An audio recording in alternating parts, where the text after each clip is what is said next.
খলিফা ওমর ইবনুল খাত্তাব তিলাওয়াত করেন, ওয়ালিমান খাফা মাকাম রাব্বি জান্নাতান।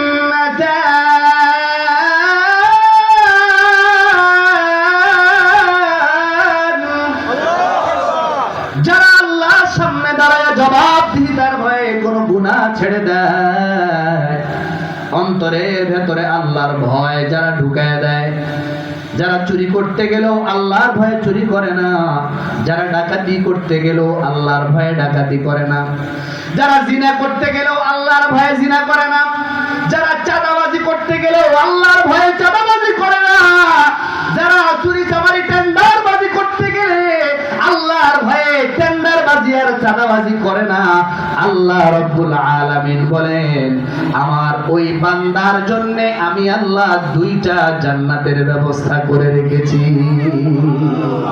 জোরে কোন আল্লাহু আকবার।